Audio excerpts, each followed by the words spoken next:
Welcome in, everyone, to another edition of the GSMC College Football Podcast, brought to you by the GSMC Sports Network. I'm your host, as always, Tommy Brzee. It is Tuesday, October 29th around here, and we have a great show for you today. We're going to start talking about all of the conference races. We have about a million things to get into because all of these conference races have a ton of logjams up at the top. There have been some thinning out over the last couple of weeks, but not necessarily quite as much as we wanted. And then we'll get into some winners and losers of this past week. A&M boosters have to be feeling pretty good about the investment they made to buy out Jimbo Fisher right about now. And then we'll get into a little bit of a Week 9 whip around all of the games we didn't have a chance to get to before. A lot of Group of 5 games that I want to get you guys updated on, including one of the craziest comebacks you will see in all of college football and football in general, really. And then you'll get into Week 9 superlatives, a ton of different things, biggest win of the week, individual performance of the week, statement of the week, and so many more. And then we'll finish off with a top 15 Tuesday. Definitely going to expand this just a little bit down the stretch of the season because we got some big games coming up, and I want to make sure you guys know who I have on my bubble. There's one team that's missing from my top 15 that might be a little bit surprising to some people. But before we jump in, I do want to remind you all we get tons of questions and comments throughout the show, and the best way for you all to get your question on the screen, we can have fun back and forth here, is to use that super thanks feature on the bottom of the chat at the super chat feature, at the bottom of the chat on the Sports Network page. You can click on that $sign, add any question, comment you'd like. It'll pop up on the screen and we can have fun back and forth here. Definitely want this to be interactive as we head into the home stretch of the season, as it were. But let's go ahead and jump into this because these conference races are getting a little bit more understandable, a little bit more attainable, a little bit more digestible, but at a certain point, it's continuing to just get absolutely off the walls crazy, and there's still plenty of teams that are very much in the fight, and it includes 6 or 7 teams here, depending on the way that you cut it. There are a lot of different teams on this list that absolutely can make a little bit of a run in this conference this upcoming year. So the SEC in general, A&M's up at top. They're sitting 5-0 in conference play, playing really, really good football right about now. So they're fine. They're doing what they need to be doing, no doubt about that. Then you have a couple other teams. You got Georgia, Texas, Tennessee, LSU, and Alabama. All those teams are very much in it. Ole Miss is in it as well.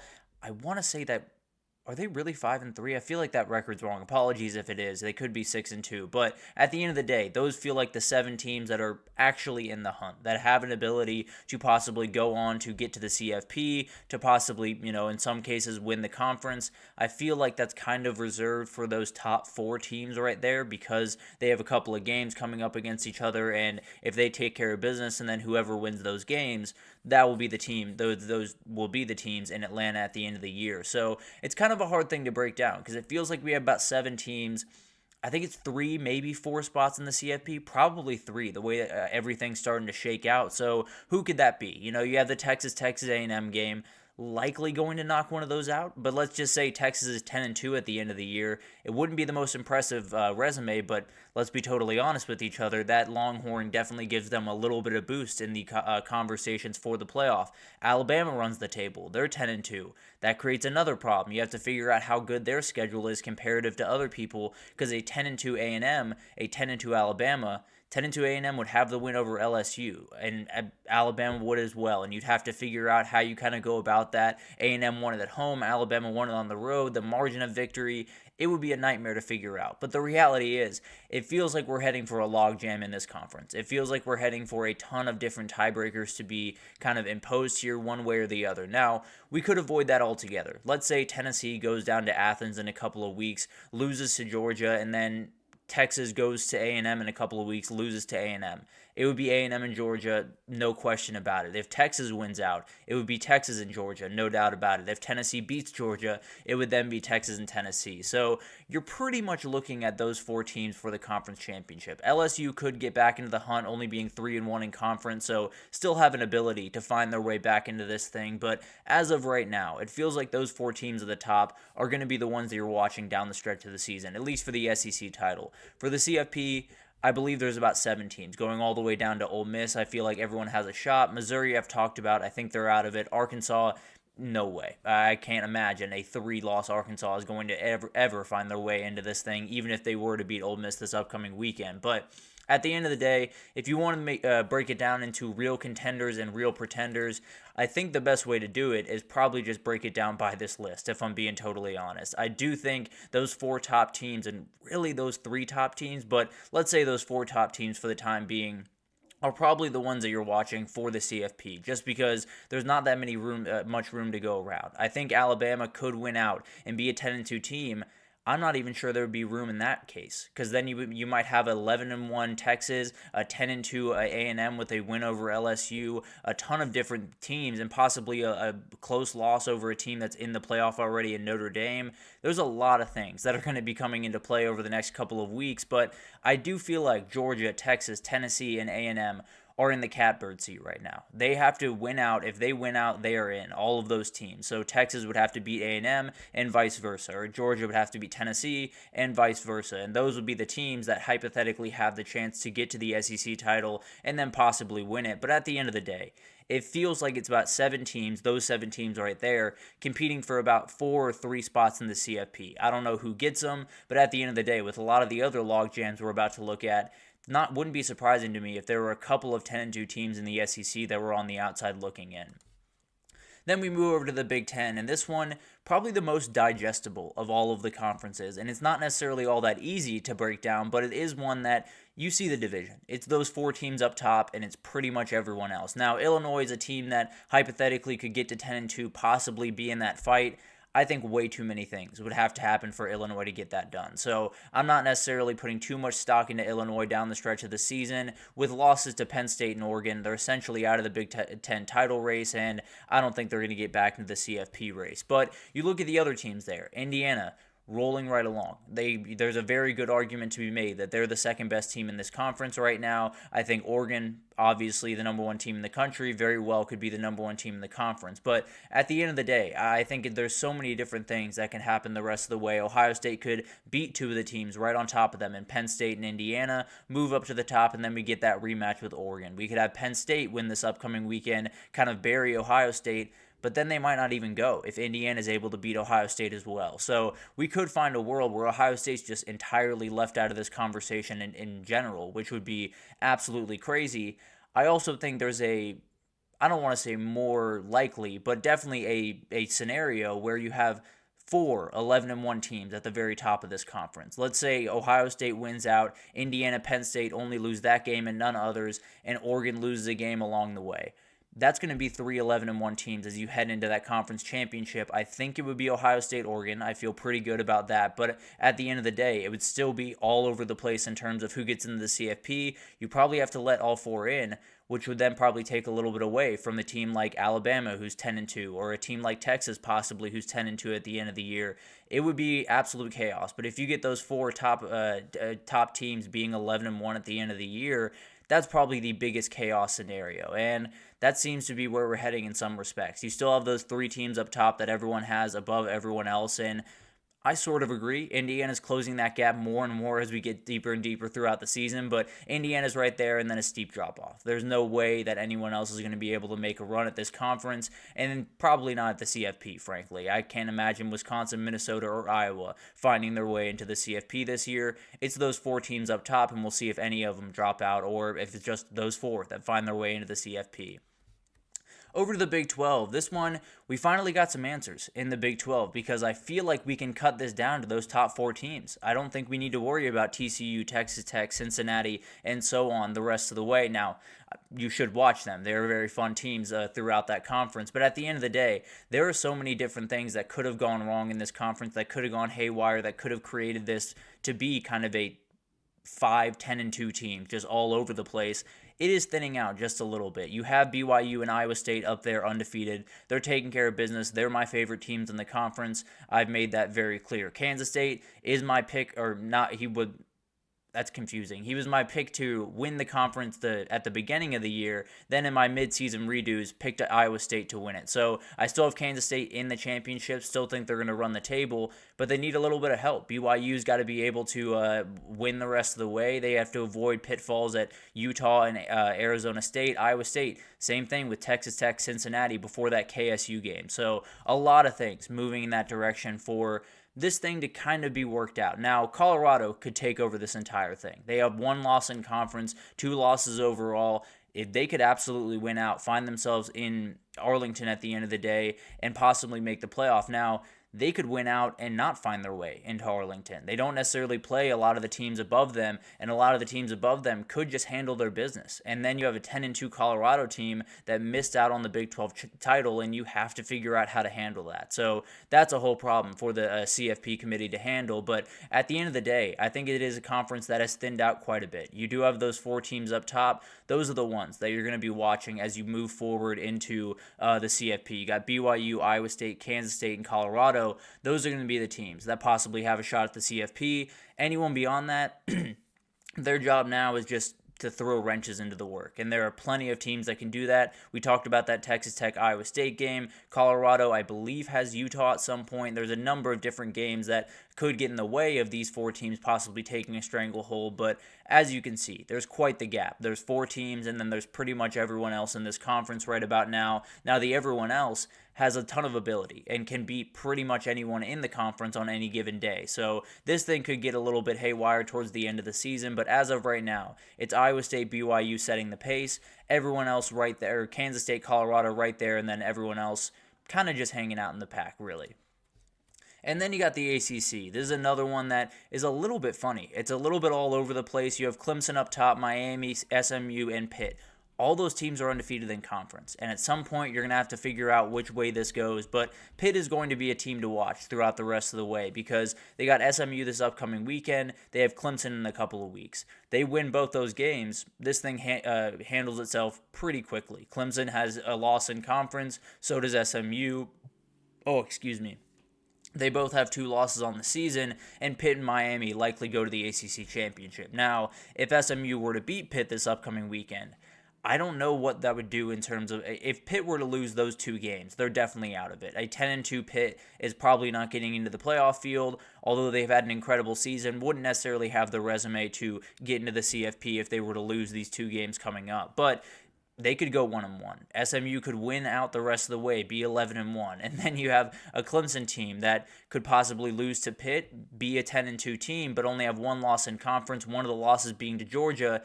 There's a lot to figure out in this conference, and Miami is still a team that I'm very worried about from a week-to-week basis, just being able to handle their business, not have to worry about anything, not have to give their fans a heart attack, which we'll talk about in the next segment here. But overall, I think there's those 4 teams up top. And then there's the chaos team, which is Virginia Tech. If they were to win out, and I think a couple of things go their way more than anything else, because I think they play Clemson in a couple of weeks. I could be wrong. They do play Clemson in a couple of weeks, as I've written down here.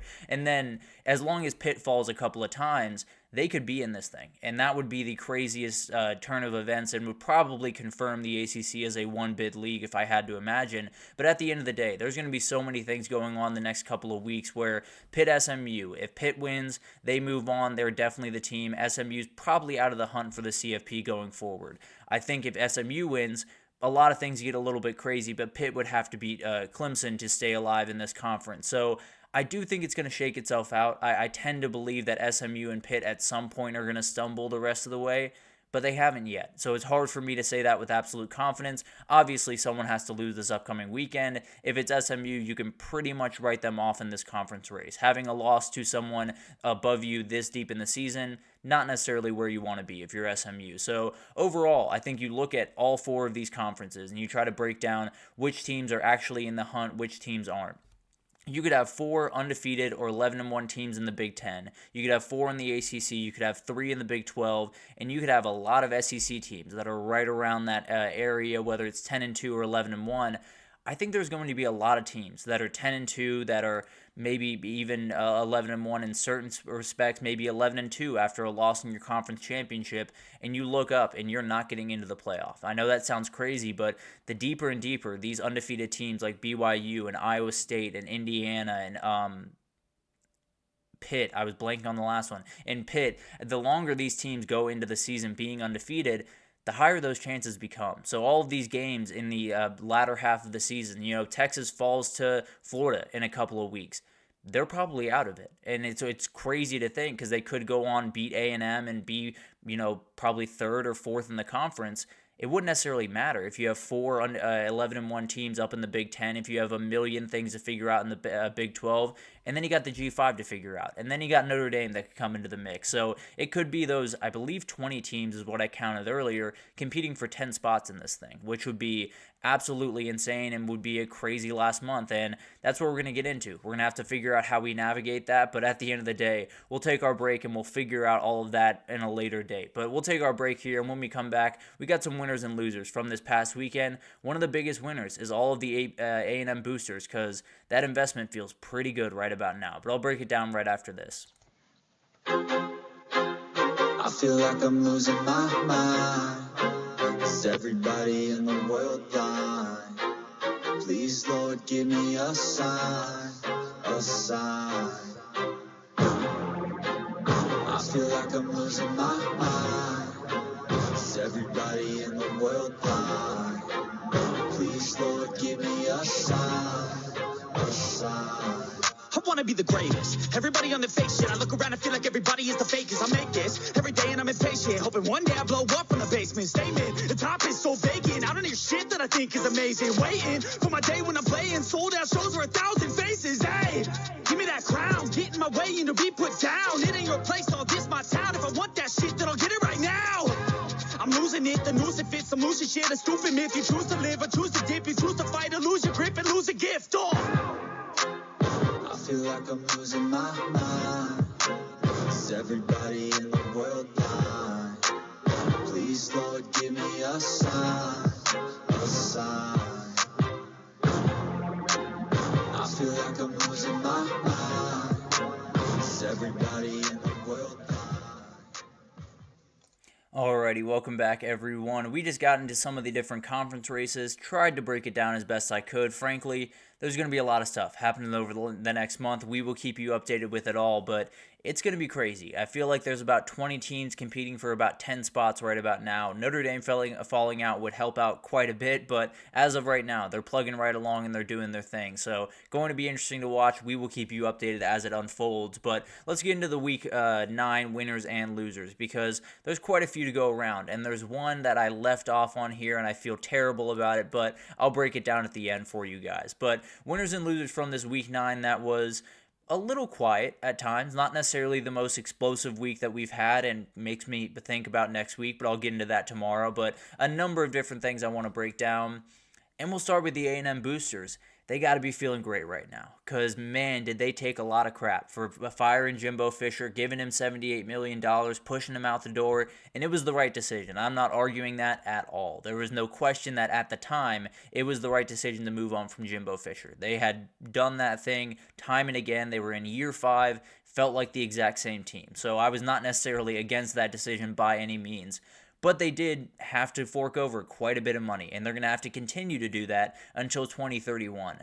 Those checks are going to feel pretty good to write if Mike Elko is still in that building. I can promise you that. He has got to feel really, really good going right now, where all that money that you're going to be spending on Jimbo Fisher over the next little bit, you are more than happy to write that check now. You are more than happy to keep him away from your program as long as Mike Elko is in that program. Because the reality is, if Mike Elko was 5-3 and having big issues across, development, and maybe the offensive line wasn't playing great and a lot of different things, it would be a little bit tougher. I would probably put them on the loser list if I had to imagine, but as of right now, they're in the driver's seat of the SEC, and I gotta imagine those checks that they're writing to Jimbo Fisher feel a little bit lighter than they did about 6 months ago. But incredible weekend for the A&M Aggies, and they got to continue it going. We'll talk about that game at South Carolina tomorrow, because it's a sketchy one, no doubt about that.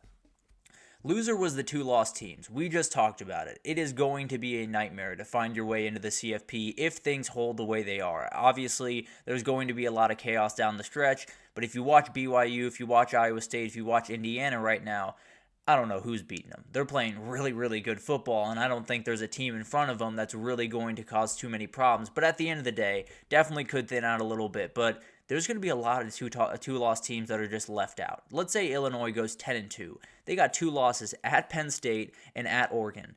That's not going to get them into the playoff. And I know that sounds a little bit crazy, and it's going to be one of the reasons that the Big Ten goes in February and says, we want 16 teams and we want more automatic bids. That's part of this. They want those teams, those Illinois teams in the playoff because gives you more representation, gives a little bit more shine to a school that probably deserves it. For a year that they've played really, really good football, have fought every single week, and have taken big-time steps forward, they deserve a little bit more love. But at the end of the day, they're just going to be on the pile heap of 10-2 teams that find their way into the Sun Bowl or something like that, and it's going to be very, very weird to navigate. But at the end of the day, in the SEC alone, you could have 4 or 5 teams that are 10-2 at the end of the day. You could have Georgia, Alabama, Texas, even Texas A&M. A lot of these teams could be 10-2 at the end of the day, and there's probably only room for 1, maybe 2 of those teams, which is going to be an absolute nightmare, and you're going to make a lot of people in the South very, very mad because you got 2 losses. Let's say it's Alabama and LSU. Both those teams could end with 2 losses. Now, in this scenario, obviously Alabama has won that game, or they both have 2 losses right now, excuse me. Whoever wins that game is definitely going to be in a great position to make the CFP. Let's just say that A&M loses to Texas, and that's their only loss on the season outside of Notre Dame, who's in the playoff. And then you have a Georgia team that goes to the SEC championship with a win over Tennessee, who beat Alabama, who could be 10-2, and then you have Texas going to the SEC championship. There's no way Alabama gets in. That's 4 SEC teams that you can very easily make the argument that that is better than them, and that would be quite the thing to watch. A 10-2 Alabama team not making the CFP is not something I had on my bingo card, but very well is something that could happen the way that things are shaking out right now. This is the first time I feel like I've put just a team on the winners and losers list, but the Oregon Ducks really won this weekend. But not only because of what they did, because I thought it was remarkably impressive. We can talk about how incredible Illinois is. We can talk about how impressive it was that they were 6-1 or not. I don't necessarily care about that too much. Illinois was able to keep the games close. That was what they did really well. They didn't make mistakes. They didn't turn the ball over. They allowed you to play your game to a certain respect, but they also were able to slow it down and make things confusing and make things hard. It wasn't hard a little bit for Oregon on Saturday. They ran through people. Literally, Noah Whittington ran through a man on Saturday, and there were so many different things that Oregon did incredibly well. And then around them, you look around, and Ohio State, do we really know how good they are going forward? And Penn State, do we really know where Drew Aller is going to be going forward? And then outside of his conference, you got Texas, did not play great football this week or the past couple of weeks. They have a bye week to figure things out, but if they come out flat against Florida, you got to feel really good about you sitting above them. Alabama's all over the place. LSU's all over the place. A&M, there's still a question around that quarterback room. So there's so many different things happening around the country that are questionable, that are worrisome, that are whatever. The Oregon Ducks are not handling any of those. They're feeling really good about where they're at now. As we know in the 2024 season, things can change in a hurry. But as of right now, this Oregon Ducks team is rolling right along. They're the number 1 team in the country, and they very much deserve to be there. Then we got the loser. The Colorado haters are just having a tough year, man. They're in a position where they're watching Deion and Colorado not only win football games, because they're capable of winning football games in kind of gross ways, right? We've seen it before, being able to just outshoot a team, Shedeur Sanders, Travis Hunter just take over, and that's the end of the day. And you can still walk away from that game and say, well, they got 2 great players, but they're not that great of a team. You can't walk away from these games saying that anymore. Obviously, Travis Hunter and Shedeur Sanders are leading the way. Frankly, the fact that Shedeur Sanders isn't top 5 in most polls for the Heisman is outright insane. But that's a different conversation for a different day. But overall, I think it's one of those things that the Colorado program has changed drastically since Deion Sanders showed up. And it's not something that really needs to be said because everyone understands, but it's so hard to put into words what he has done for that community in that area of Boulder, because the reality was they did not care about football. They could care less what Colorado football was doing every single fall for a very, very long time. Really, since they left the Big 12, there was not a lot of juice around that program. There was not a lot of people that cared about that program too much. Then Deion Sanders came into town, and immediately the crowds got bigger. Immediately the buy-in got more. And in a world where you need money from the fans to succeed, buy-in is everything. So there's going to be talk at the end of the year of him leaving. I have no doubt about that. I don't think he leaves. He's been very, very steadfast in saying this is where I want to be. He's recruiting high school at a much higher level, and it's definitely something that I've talked about for a while. I think it's something he needs to do as you move forward. But at the end of the day, if you were to leave, if you were to walk up out of the doors at the end of the year, maybe go to the NFL with his son like a lot of people have said, although I don't think that's all that likely, whether he goes to another school like Florida State, I don't know.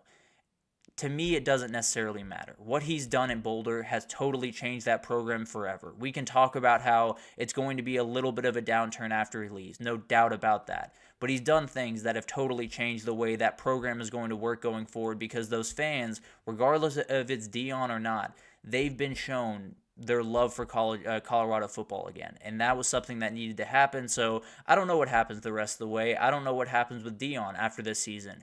I do know that he has totally changed the culture around that program, and he has totally changed the way that that program is seen around the country, which is really special. In a couple of years, it's something that I didn't think was going to be done. I'll be totally honest. I was one of those doubters at first, but really like Deion, cannot say enough about the job that he's done, and hopefully they can keep it going and shock the world possibly.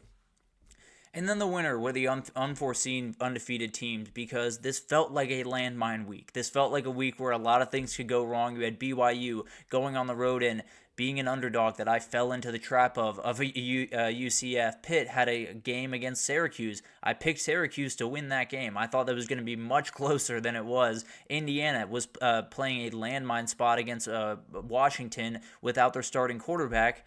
They all won. They all just took care of business the way that they have all season, and it's not that I want these teams to fall off. I very much love seeing Indiana, BYU, Pitt, and a lot of these other teams succeed. It's just getting confusing. We're getting in deep into this season, and I'm having very hard time figuring out who is the best team, who is the worst team, who's the most deserving compared to the best, and we'll get into that in the top 15. I've run into a bit of a dilemma in the top 15 that could create a lot of shifting around next week, but we'll talk about that when we get there. There's a lot of different things going on around these teams. It's very weird. It's very confusing, but man, it's special. Getting to see BYU, getting to see Indiana get the love that they deserve in this season has been awesome.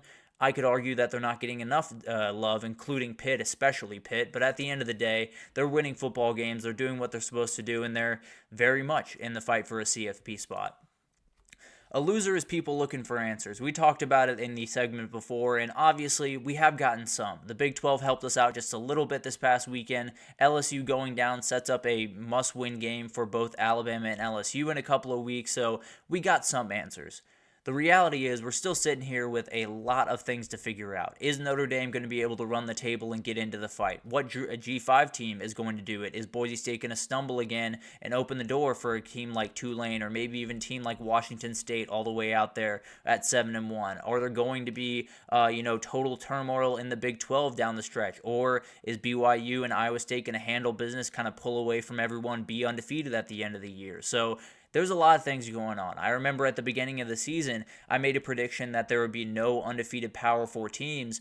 I feel a little bit worse about that right about now. I'll be totally honest, but going back, I felt really good about that one. I didn't think there was this big gap between people, and there really isn't this big gap between people, but you look at the football that BYU is playing, you look at the football that Iowa is playing in Indiana and even Oregon up there, it's going to be really hard to knock off these teams. Now, we might get one handled with Penn State this upcoming weekend, but there's a lot of things that we're going to have to figure out the rest of the way, and there could be a couple of undefeated teams right now that in 2 weeks we've totally written off. Maybe that Pitt team just stumbles the next couple of weeks and we totally forget about them. But at the end of the day, if you're looking for answers, you're going to have to wait just a little bit longer in this college football season. Miami's fans' blood pressure has to feel great right about now, because this past weekend was the first one you didn't have to suffer a mild heart attack watching your game, because you were able to handle business against a vastly inferior team, which is just insane to say around this game. Just a total side point. The fact that I'm saying Florida State is the vastly inferior team to Miami is ridiculous, and something that Florida State fans understand. It's ridiculous. I don't need to, pour salt into the wound. But at the end of the day, for Miami, they got the thing that they've needed the entire year, and the thing that is going to set themselves up for long-term success, possibly give them a shot to win a national title.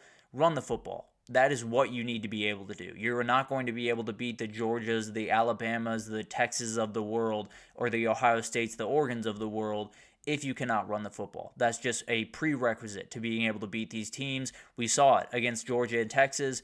That was the reason that Texas got totally torn to pieces. Their offensive line did not play very well. They couldn't get the run game going, and when you have a quarterback that's not necessarily the most mobile in the world, you need the run game going. So they put Quinn Ewers into really bad positions. He didn't handle it well, and that game got away from him. And it's something that could happen to Cam Ward probably deeper on in the season once they face a team that's really a big-time worry. But at the end of the day, they were able to handle things. And that's kind of the biggest thing for this Miami team the last couple of weeks is just handle your business. Get up by a little bit. Don't have to worry about any comeback or anything crazy. Run the ball to victory. And that's exactly what they did. I think I said yesterday that they had 130 yards rushing. They had 230 yards rushing. So it was a much better day on the ground than I gave them credit for. But finally, losers are the people that were burying Alabama. I'm not saying that Alabama's all the way back. In fact, we'll talk about that a little bit later in the show. But at the end of the day, this was a tough week for a lot of those people because I think they were hoping that Missouri would come in there, get a gritty win, totally bury this Alabama team, and we wouldn't have to hear about them the rest of the way. Now we get probably the marquee game of the week in a couple of weeks against LSU because it is an elimination game in Death Valley at night. So it's going to be really, really interesting to watch. Again, like Miami, they found the run game, and they're going to have to continue to find it throughout the rest of the way. LSU, you should be able to run on. Other teams on that schedule, Auburn's going to be a little bit tougher to run on. So we'll figure out a lot more about this team as we head forward. I'm still very skeptical of what they are going forward, but as of right now, you get that win in Baton Rouge, you're off running, and a lot of people are very upset because Bama still has a shot at the CFP, but we are starting to go a little bit long on some of these segments, so I'll try to speed it up just a little bit going forward, but let's take our second break here, and when we come back, we're going to talk about all the games we just didn't have a chance to get to throughout the first part of the week. Arkansas gets a dominating win over Mississippi State. Tulane gets a win over North Texas that got the slightest bit sketchy towards the end of the game. Bowling Green continues to roll with Harold Fannin and everyone around there, and then we have a huge comeback that I just cannot fathom, if I'm being totally honest. But I'll break it down right after this. Looking for your daily fix of sports talk without having to pay for it? GSMC Sports Network is available on YouTube. Just search GSMC Sports Network. Get your fix of daily sports talk shows on YouTube, absolutely free. NFL, college football, NBA, MLB, MMA, UFC, fantasy football, and so much more. GSMC Sports Network has shows running all day long, with new sports shows starting every 2 hours. Just like on your favorite cable sports channel, except GSMC Sports Network is absolutely free. Just search GSMC Sports Network on YouTube to catch one of your new favorite shows, like the GSMC College Football Podcast, Chip Shot Football Podcast, Hoops and Heels Women's Sports Podcast, GSMC Basketball Podcast, and so many more. Check it out for yourself. GSMC Sports Network, now available on YouTube absolutely free. Search GSMC Sports Network on YouTube right now. Alrighty, welcome back everyone. We just talked about the winners and the losers from this past weekend, and there were quite a bit, but I think the biggest winner has to be the pocketbooks of all of the A&M boosters, because even if they're paying Jimbo Fisher a little bit of money, I think they feel more than fine writing those checks right about now. But let's get into a little bit of a Week 9 whip around. We had some big-time G5 games that you guys are just going to have to get updated on because there's some big-time implications around those games going forward, and we'll start with that Tulane North Texas game. This was a very, very funny game because you turn it on probably in the first quarter, first half. Tulane's dominating. They were rolling all over them. They were running the ball at will, and frankly, they almost topped 300 yards rushing in this game on 47 carries. Mekhi Hughes almost got to 200 yards. This team was absolutely dominant on the ground, and if you listen to my breakdown to going into this game, that was probably going to be the opening that they had. North Texas defense is one of the very worst in the entire country, and they took full advantage. Darian Mensah just continues to step up, and play really, really good football. He does not need to be special. If you're going to be able to run the ball that way with Mekhi Hughes becoming one of the best running backs in the entire country, 10-13, 173 yards, 3 touchdowns, and a pick is going to do you plenty. You're going to be more than fine if that's your stat line moving forward. But this one was a little bit closer. It ended a little bit closer and hurt one of my best bets from past weekend, but that's okay.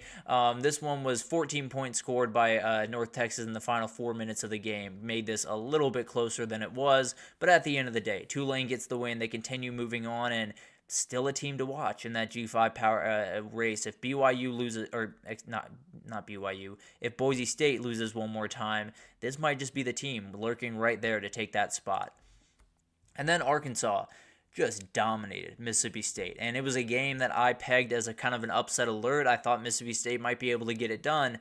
It wasn't even close. It was absolutely ugly, and Taylon Green is so much fun to watch. He's not the perfect quarterback. He does make his fair share of mistakes, but he does have a game like this one. 23 for 29, 314, 5 touchdowns passing, 79 yards rushing, and one of the most ridiculous scores on the ground that I've seen, because I don't know how the defensive lineman didn't get him, but he found a way not to. It was a Lamar Jackson type move, and man, Taylon Green is an absolute beast. He's one of those guys that this Arkansas team is really, really dangerous going forward. And it's because of the quarterback. They've had injuries at running back. They've had injuries at a number of different places across this team. But at the end of the day, if that guy's on the field, if number 10 is doing number 10 things, you're going to have a problem with Arkansas. They got Ole Miss this upcoming weekend. They got Texas later in the year. They could easily be a CFP spoiler the rest of the way, and that would be quite something to watch for Sam Pittman and the boys. But this is a huge bounce back for Arkansas. They needed this one very, very badly, especially if they wanted to go bowling. They needed this one, and they played really solid football. They're one of those teams that probably will be forgotten in the grand scheme of this season, but this is a really impressive coaching job from Sam Pittman and his guys over there. Bobby Petrino coming in, getting this offense going. It's been really, really awesome to watch, and definitely a team that won't get necessarily the incredible amount of respect at the end of the year that they probably should, but definitely want to give them some love right now, because this is a very, very tough team in a year where I thought they could be one of the worst in the conference, honestly. And then Minnesota just took Maryland to the woodshed. This was my best bet of the week by far, because this one I felt very confident in, and Minnesota came through for me because this one got ugly in a hurry. Max Brosmer had his game that Minnesota fans have kind of been waiting for in a certain respect for quite some time, to be totally honest with you. I don't know when the last time a Minnesota quarterback had over 300 yards. Probably Tanner Morgan, actually, now that I think about it. But beside the point, he went 26 for 33, 320, 4 touchdowns in this game. It was a defense that could be attacked on the back end, and boy, were they. They had Daniel Jackson and Elijah Spencer. Both scored 2 touchdowns. One had 99 yards receiving, so I'll go ahead and bump him up to 100 just to make him feel good. But both nearing 100 on that day. Remarkable performance from both those guys. But the Big Ten is just one of those minefields. There's so many different things that could go wrong for those top 4 teams, because Minnesota, they have the ability to ruin some schedules going forward. I believe they have Penn State still on the schedule. I believe they still have, I don't think they have Ohio. I can't remember exactly off the top of my head. Point is, both these teams, especially Minnesota, could cause some problems the rest of the way and possibly thin out the top of the Big Ten just a little bit more. Then we had Baylor get another win. They found their way back to 500 on this year, and they're playing really solid football. And Sawyer Robertson is a real reason for that. Had 200 yards, 3 touchdowns, only 1 INT on the day against an Oklahoma State team that is just not there. One of the biggest disappointments, at least in my mind, in the entire country. Frankly, it's Florida State, and then not too far behind is Oklahoma State. This is a team that returned Ollie Gordon, returned everyone on the offensive line, returned their quarterback, had about 3 wide receivers returning, and did a lot on the defensive side to return those guys, Nick Martin and Colin Oliver, and it should have been a better team, just plain and simple. I don't know how this happened. I don't know how it unfolded. Obviously, Ollie Gordon has not been a big factor this year, but man, they really missed the mark this year. And Baylor, you find yourself back into the hunt. You had 343 on the ground in this game on 38 carries, 4 players over 50 yards rushing. Pendergrass got over 142.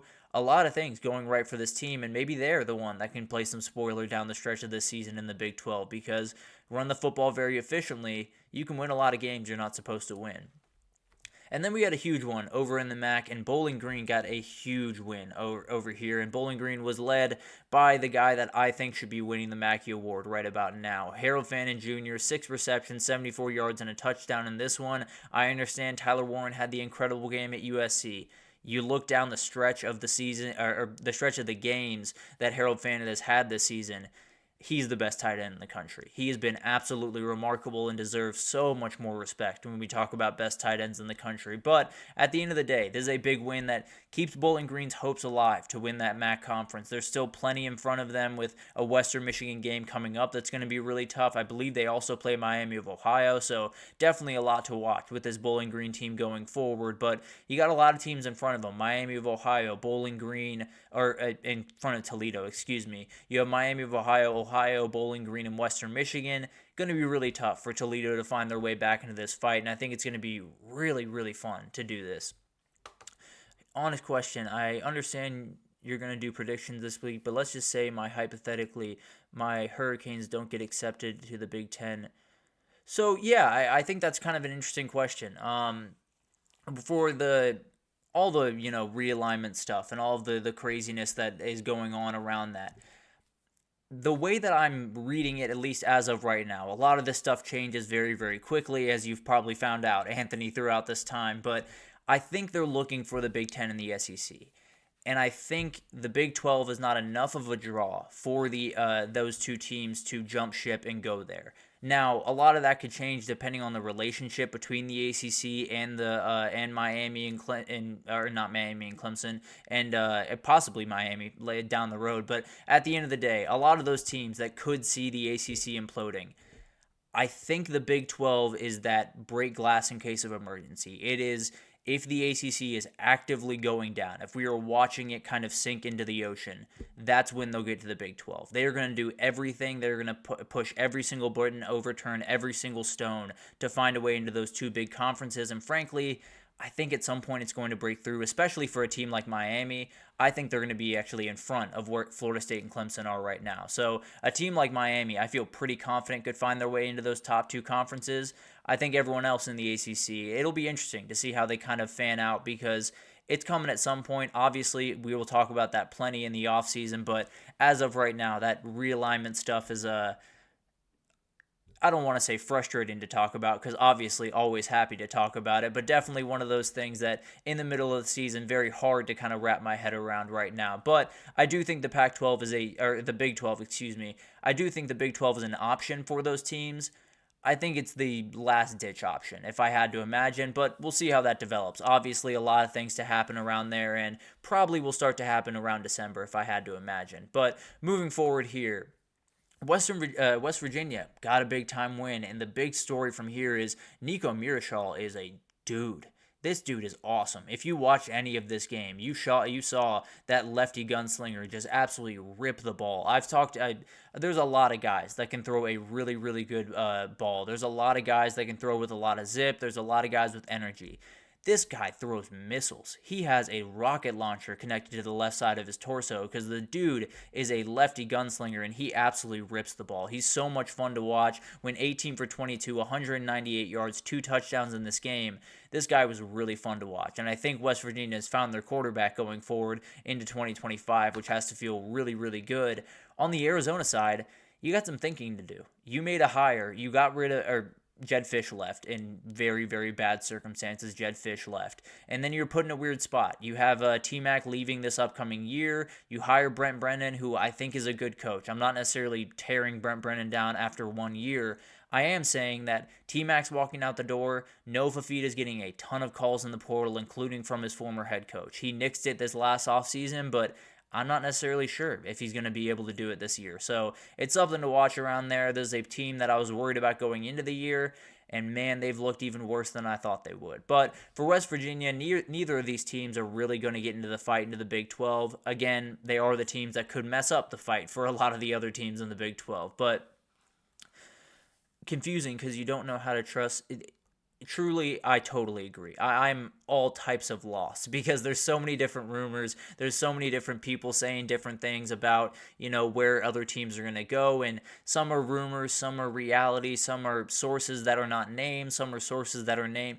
it's impossible to keep track of. I will say one person to keep track of during this entire, craziness throughout everything is Ross Dellinger. Does a great job over at Yahoo Sports. He has pretty much everything that you need to know about realignment, and he is very, very well sourced. So if you are looking for a place to go to kind of get away from all the craziness on Twitter, that's probably a good guy to find, because he does a great job. Brandon Marcello, another one, does a great job. So there are people out there that will have actual sources, but there are quite a few rumors going around. I promise you it'll ramp up as the rest of the season kind of gets underway. But Utah and Houston, it was a very, very weird game, and it puts Utah in a very tough spot, because we were just talking about Arizona and the future of that program. It's very likely that this is the last time Kyle Whittingham will be Utah's head coach, and it's very likely, and frankly, I would be very surprised if it wasn't, that Cam Rising leaves at the end of the year. Brant Kuithe is out the door, who had 100 yards of the 173 yards that you had in this game. This team is in a really weird spot. This program is in a really weird spot, and it's a program that, frankly, feels like they were standing on the two best feet you possibly could going into this year in the Big 12. Now everything's just kind of up in the air. I don't know where they go from after this year, but this year is a disappointment. One of the more disappointing years in the entire country, and obviously, losing Cam Ward has a big part in that, but at the end of the day, this is a tough team, and I don't know if it's getting better in 2025, I'll be honest. And then for Houston, it's a game you needed to win. It was a huge win for this program, because although Utah's not the dominating team that we thought they were going to be, it is Utah. It is something that a lot of recruits will look at and say, man, they beat Utah on their home floor, especially from kids from Houston. They might start looking at you just a little bit more aggressively down the stretch, which is absolutely huge for this program. And then you got this one. San Jose State had a really good opportunity here. If they were able to win this game, they still have Boise State and UNLV on the schedule.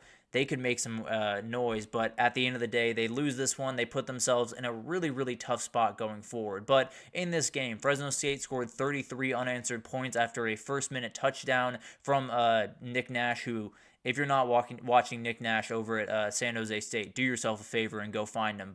And then it was just domination from Fresno State. They got a field goal, a very sad field goal from San Jose State to finish this game. But overall, a huge win for Fresno State. San Jose State still has Boise State and UNLV on the schedule, so possibly could create a little bit of a mess in the Mountain West going forward. Two of these teams, they feel like they're behind Boise State and UNLV. I feel pretty good that those are going to be the teams that are sitting at the top at the end of the day. That being said, Colorado State, SDSU, still right in there as well. So we'll talk about those teams down the stretch a little bit more, but going to be a weird finish in the Mountain West that could have a lot to do with the CFP. And then we finally got to just touch on this game very quickly. Tulsa trailed by 28 points at halftime in this game. I don't know how you lose that game. I don't know how you even remotely come close to losing that game, but UTSA, they did it. Defying all odds, they found a way to do it. They got outscored 39-10 in the second half. They let up 2 touchdowns in the final 2:30 in this game.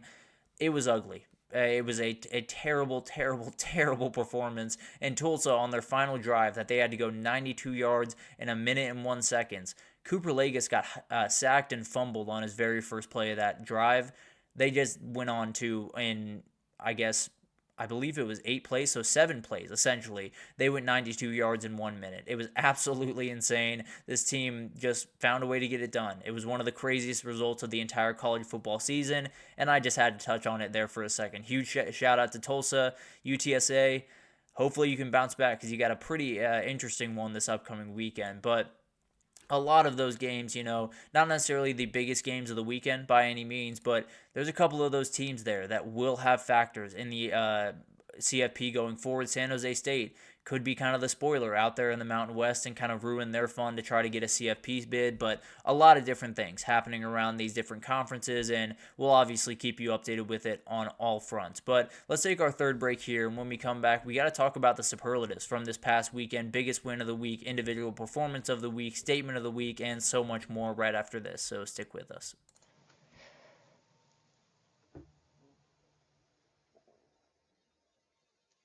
For the best and latest podcasts available anywhere, go to the podcast app on your cell phone and type in GSMC to access free content-rich podcasts on health and wellness, book reviews, sports, entertainment, relationships, social media, movies, technology, finance, and even weird news. Subscribe and download the GSMC Podcast Network's family of shows, available everywhere podcasts are found. Alrighty, welcome back everyone. We just talked about some of the other games we just didn't have a chance to get to on yesterday's show. Wanted to make sure you guys are fully up to date on those because a lot of them would have a ton to do with the CFP playoff going forward. But let's get into the superlatives for this past weekend because there's quite a few of really, really interesting ones. I don't think this weekend was quite as A&M centric as a lot of people want it to be. I kind of wanted to spread the wealth just a little bit here because they could dominate a lot of this, and frankly, they did get quite a bit of shine here. But at the end of the day, wanted to highlight a lot of the other big-time wins around the country, and we'll start with the biggest win of the week. Not necessarily the game of the week, not necessarily the blowout of the week or anything like that, just the team that sent the biggest message, the team that, it's hard to describe. A team that kind of did what they needed to do, earned respect, got up closer to the CFP, however you interpret that. There's a number of different ways to go about it, but I think Oregon, this one sounds a little bit crazy, but the way that they went about business against Illinois was really impressive to me, and I'll talk about it here in a second, but it was really, really incredible, huge confidence booster for that team moving forward, and I think it puts them in a position where I don't know if anyone's really going to touch them the rest of the way in the Big Ten the Big Ten race because the schedule they have coming forward, no one should be able to touch them. Obviously, this thing could get crazy, but at the end of the day, they're playing elite football, and they really planted their flag this past weekend. Then you had an Indiana team that played really, really good football in very bad circumstances. Curtis Rourke not playing in this game is one of those things that you feel like an undefeated team playing really good football, but the offense has been kind of carrying the weight for a lot of the season. Losing your starting quarterback, could things go awry?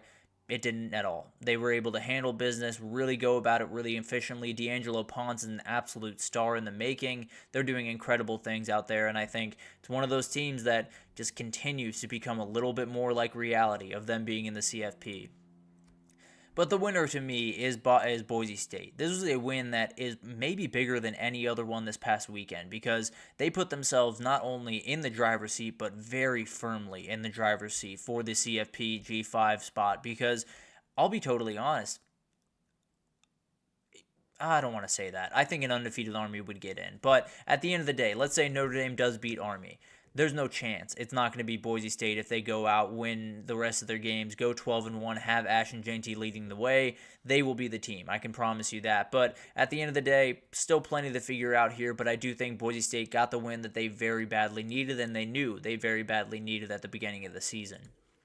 And then we got individual performance of the week. And if I'm talking about individual performances, you're talking about Travis Hunter. This guy was remarkable. He had a career-high 153 yards receiving, 2 scores, and then he had 4 pass breakups on the other side. He only played, I believe, 3 snaps off. It's insane. It's one of those things that every single week, I think I'm going to be a little bit more tame to it. I think I'm going to be a little bit more understanding of it, or at least let it roll off my back, and every time my mouth drops open. I don't get it. I don't get how he does it. I don't even understand how he practices throughout the week and then does that. But at the end of the day, he is a different human. He is a different person. He is an alien. So he's going to do him. He's incredible, and I cannot wait to see what he can do the rest of the way. And then we got to give some love to Bo Pribula because, man, that was a tough spot to be put into. You're coming into a place where Camp Randall at night is a atmosphere. It is one of those places that will eat some of these guys for dinner and spit them out. But he was able to handle it. 11 for 13, 98 yards, 1 touchdown, and then full control of this offense. It was really incredible to watch. Him and Andy Kotelnicki feel like a very, very good fit, honestly. But I'm not saying they're going to change quarterbacks by any means, but it felt like a very, very good fit, and man, did he execute at a really, really high level. Marcel Reed's the winner. I don't think this has to be talked about too much. There are plenty of guys that put up crazy stats, and there are plenty of guys that did incredible things, no doubt about that. When you walk into that energy, when you walk into that atmosphere and totally change that building in a play, essentially, because he walked onto the field, scored on his very first play. This entire thing changed. The entire game changed. The entire season changed for A&M when he walked onto the field. He went 2 for 2 in passing game, 70 yards passing, including that big one over the top to Noah Thomas, 9 carries, 62 yards, 3 touchdowns. The dude was in full control. It's not going to be, the gaudy stats that everyone loves to see, but at the end of the day, he was remarkable, and he was one of those guys that was put in a really tough spot and responded as well as you could have imagined he would respond. But moving forward to statement of the week, we're going to stay right in College Station, because that was a very big statement, no doubt about that, because there's been so many years where A&M's played good football to start the season. We have seen this time and again. It's always October. October's the one where you lose 2 or 3 games, things start to go awry, and you end 8-4, and things go really, really terrible. This was not that. You won a game going into November over a top 10 team at home, and you put yourself in a position to very well make the CFP, make the SEC title game, and be a team that is going to be a problem for the rest of the way, and really for quite some time to come. So this wasn't, a dead cat bounce where you beat Alabama a couple of years ago in that stadium. Great, great moment. You were also 0-2 walking into that game in conference play. You finished 8-4. This isn't a rival. This is totally different than that game against Bama. The Bama game was cool. The Bama game is an awesome moment. This was the moment for A&M.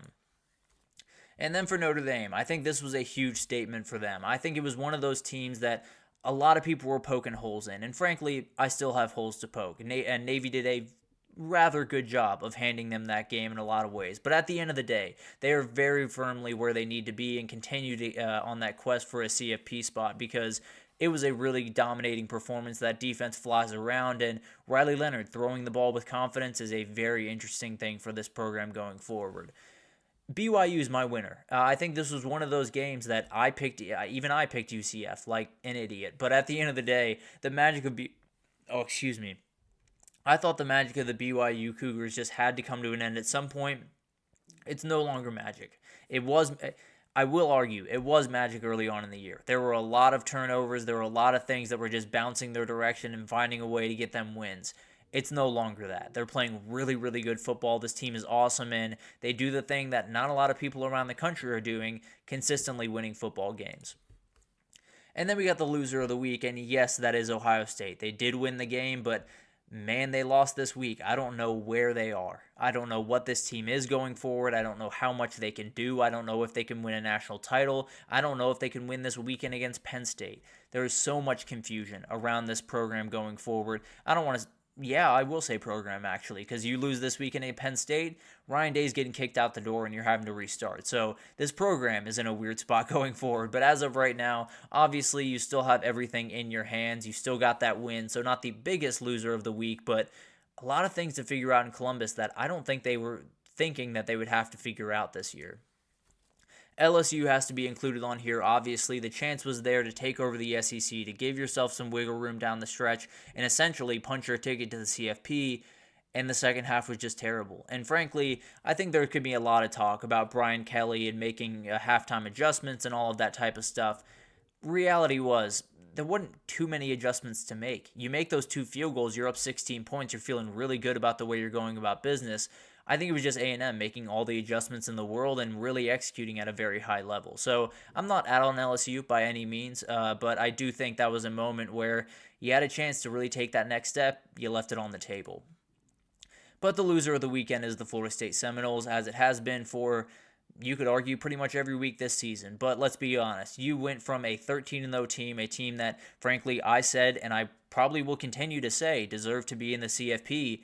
Doesn't matter. You went 1-7 the following year, and now it doesn't matter how many times you get to say that we deserve to be there, Alabama shouldn't got in, whatever you want to say, does not matter. You lost, and this is a very, very indicative performance of why they probably were right to keep you out. Now, I wouldn't necessarily say that. I think there's a lot more at play here, but at the end of the day, 1-7 out of the bowl eligibility before even November is not remotely where Florida State thought they would be this year.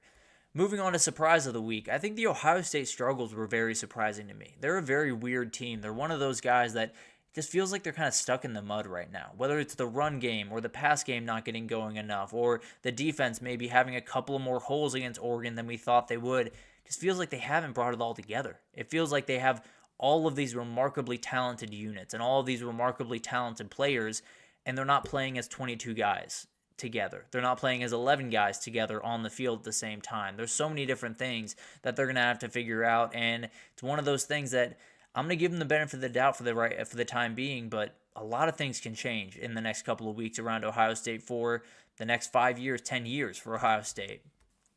A&M's turnaround was another big surprise to me, and it's not necessarily taking anything away from A&M or what they're capable of.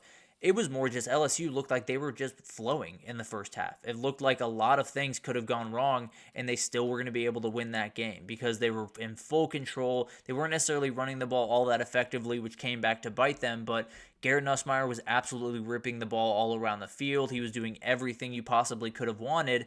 And then it was just like a coin flip in the second half. Everything was totally different for that team, and A&M had a lot to do with that. I think LSU made their fair share of mistakes, don't get me wrong, but at the end of the day, I think A&M's adjustments were really the reason they won that, not necessarily LSU just not making adjustments or not doing the things they needed to do.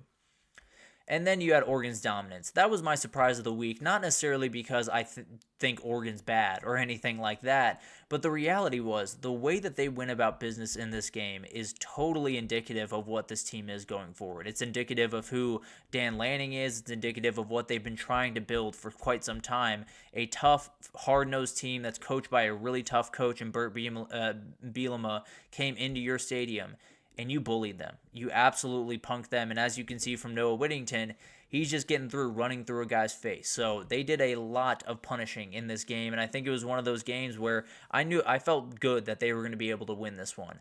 I didn't think they were going to win it that way. And that's the biggest thing to me. Just the outright dominance at the point of attack is incredible from me, from Oregon right about now.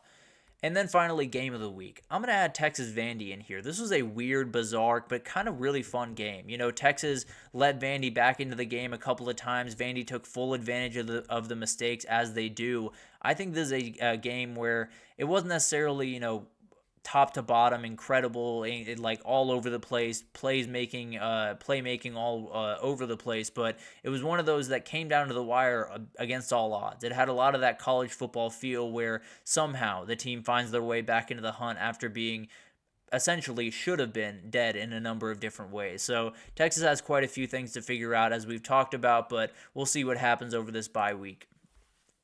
And then for BYU UNLV, this was a really fun Friday night game. It felt like two teams that knew what this moment was. They were playing really, really aggressively, especially on the defensive side of the ball. Was incredibly impressed with all of those guys on both sides of the ball. Elite talent all over the place. Ashton Jeanty leading the way, and obviously with him finishing it off, it just a little bit of cherry on top of the sundae there. But the game of the week was SMU Duke, and it was the weirdest game that you possibly could have imagined. When SMU turns over the ball 6 times in a game, you don't expect them to win, but somehow Duke made it happen. But it was one of those games that it's just college football. Someone turns the ball over 6 times and wins a game. They block a field goal to force overtime. They have a number of different things go wrong, and they find a way to get it done. That's college football in a nutshell. So that is the game of the week for me. There's a number of other games that were incredible, but at the end of the day, that's the one that I like the most. It was so many incredible things from this past week, and another superlative is just all of the special teams coaches out there, because y'all were in your bag this past weekend. I don't know how many fake field goals that I saw, but a lot of them were beautifully executed. So really incredible to watch that unfold. But at the end of the day, let's take our last break here. And when we come back, we got to talk about my top 15 teams in the country. We are expanding from 12 to 15. Give you guys an idea of where my bubble sits right about now. But let's get into this because it's a dilemma for me going forward. And I'll break it down right after this.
Alrighty, welcome back everyone. We just talked about some of the superlatives from this past weekend. Game of the week for me was SMU Duke. It was just weird enough, just college football enough for me to be into it. But at the end of the day, let's get into my top 15 Tuesday. It is one that I've kind of wanted to expand just a little bit to kind of those bubble teams, if you will. There's obviously a lot of, auto bids and things that will get involved in this through the stretch, but wanted to give you guys an idea of where a couple of the teams that are just right on the outside looking in sit right about now. And I think there's one team on here, or one team not on here, that is going to be really interesting, and I'll break that one down throughout it. But let's get into the 15, and I think Boise State deserves to be here. I think there's a number of reasons to say, maybe Alabama's a better team, maybe a couple other teams are quote-unquote a better team.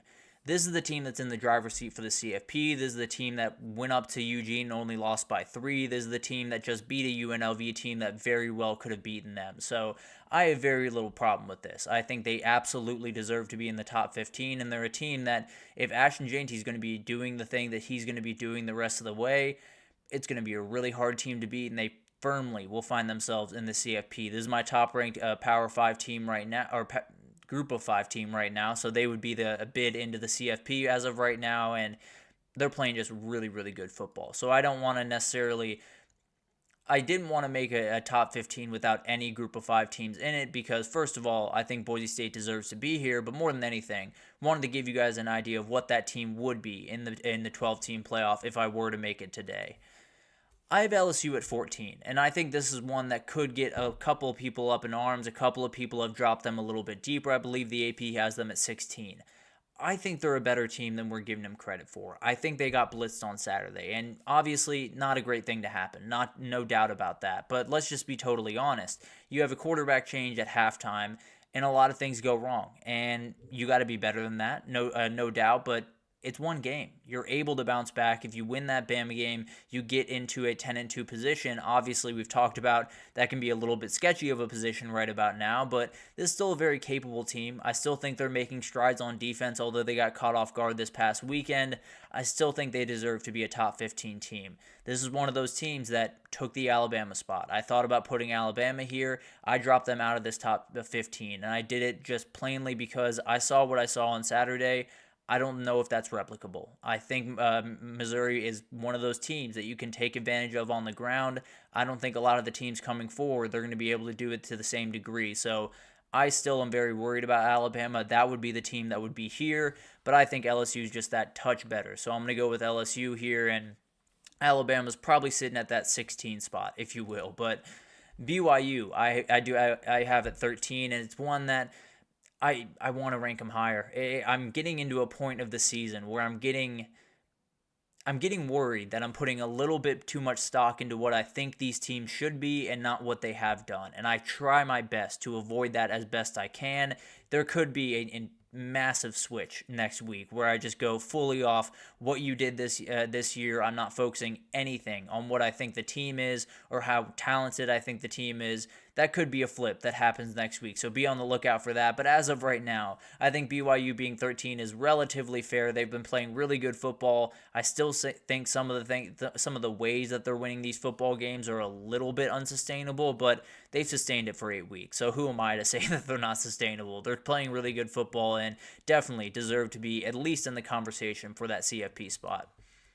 Then you got Notre Dame, very much a team that has played really good football the last couple of weeks. I think this is a big performance for me this last weekend. I understand Navy kind of handed the ball away a couple of times, did not play clean football, and let Notre Dame, in a lot of ways, get that big-time margin. But at the end of the day, they're finding their way on offense, and that's the biggest thing for me. I needed to see not only Riley Leonard hit 200 yards passing, not only Riley Leonard complete 70% of his passes, I needed to see him just step into a throw and absolutely rip it. I needed to see him step into a throw and not second guess for a second. Just absolutely tear the ball downfield. He did that a ton in this game. It was very, very fun to watch, and I think it's one of those things that for pretty much all of last year, Sam Hartman was not necessarily as willing to do. If you unlock that part of the game, if you get a very confident throwing of the football Riley Leonard, things get a little bit more interesting for this Notre Dame team, so that's probably why they bump up a little bit.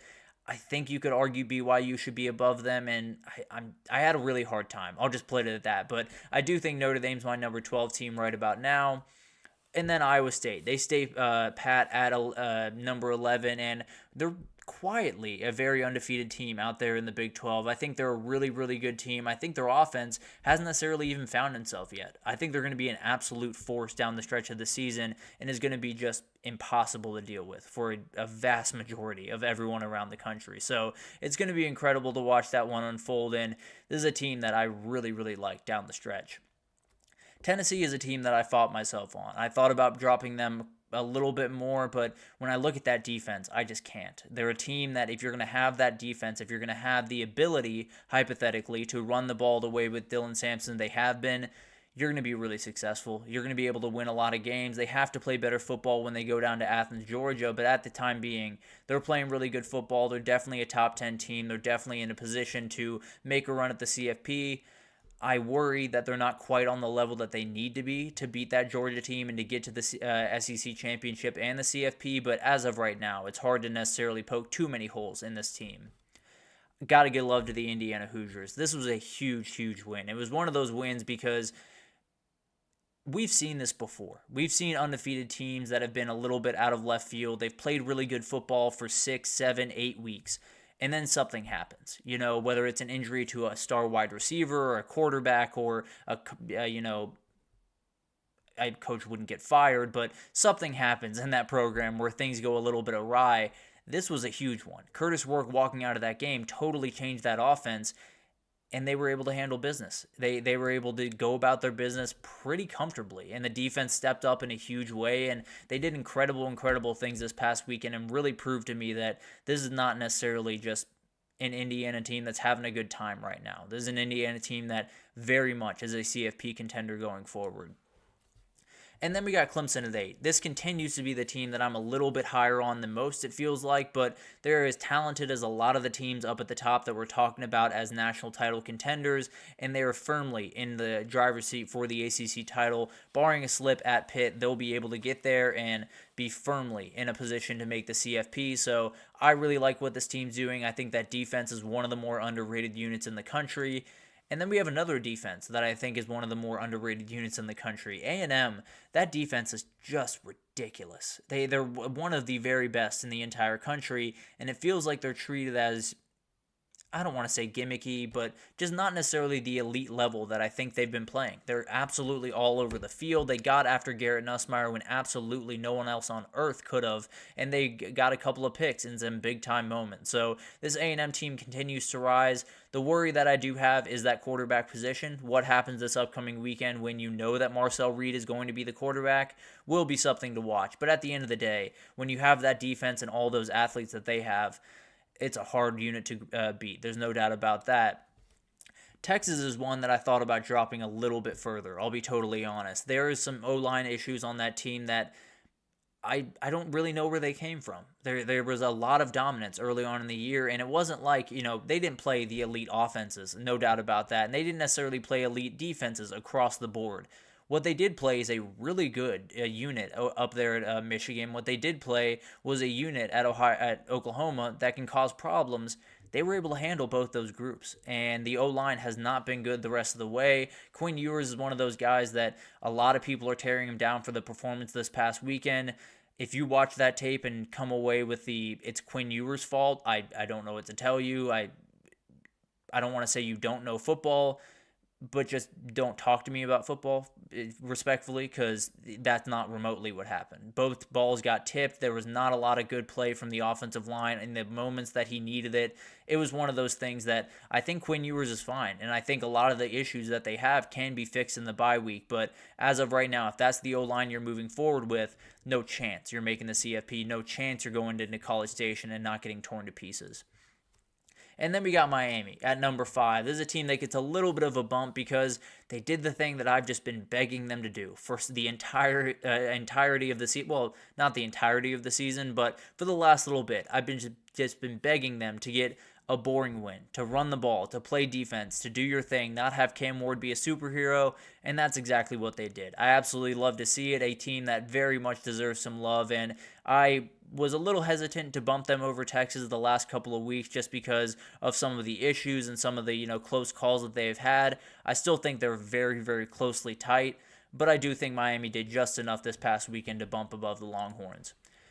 Ohio State is a team that I'm giving the benefit of the doubt for now, and that would change very, very quickly this upcoming weekend if they were to lose. But at the end of the day, this is a team that is very, very talented. This is a team that handled business. This is a team that has played really good football. I think at Oregon, they could take that game from Oregon and beat 99% of the teams in the country. But at the end of the day, you're playing a Penn State team this upcoming weekend where you got to get the win. If you don't get the win, then a lot of things go awry, and I can promise you that this number 4 position will not be where Ohio State is. Frankly, I kind of had to talk myself into this one. I didn't want to move them down too far. I didn't want to bury them by any means, but I got some worries, and definitely they could even move down with a win at Penn State. As crazy as that sounds, I think if they don't necessarily win in dominating fashion, if Penn State hands them a couple of opportunities, especially if Drew Aller's not playing, it's a team that I'm very worried about. I'll put it that way, and I think I'm putting him at number 4 right now.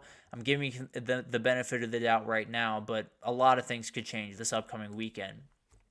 Penn State, kind of a weird team right about now. I think this last weekend, really to me, was probably the most impressive win of Penn State's year. It was one of those wins where you're down at halftime, you're in a tough environment, and then you just get punched in the face one more time with Drew Aller going down.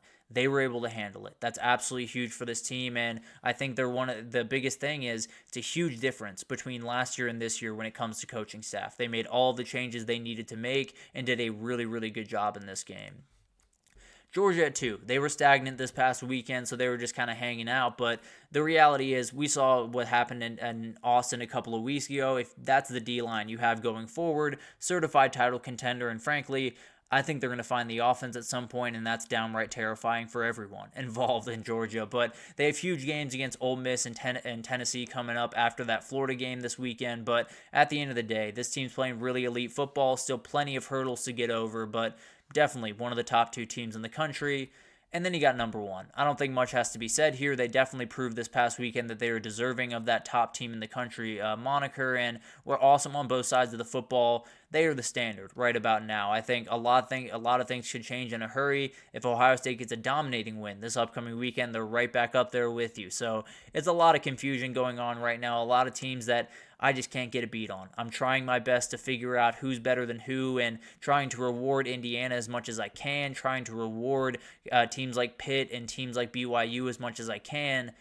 But there's only so far I can go. There's only so far I can go till I get to the Oregons, till I get to the Ohio States and Texas A&M and Tennessee's, and I have to say, are they really beating that team? But at the end of the day, there could be a huge calibration for me because I'm getting to that point of the season where I feel like I'm putting a little bit too much projection on it and not quite enough what happened in the past on it. So you could see an entirely different top 15. I can almost promise Oregon's going to be number 1, but you could see an entirely different top 15 next week because I'm starting to get a little bit impatient with some of these teams that aren't playing elite football week over week. But we'll get there. We'll definitely break that down next week. But that'll do it for this edition, this long edition. I'm really going long the last couple of days. Appreciate everyone listening for as long as this is. But that'll do it for this edition of the GSMC College Football Podcast, brought to you by the GSMC Sports Network. Your support means a lot to us, so please remember to subscribe to the show, leave a positive review. It does make a huge difference for us and for myself. Obviously, want this to grow as much as I possibly can.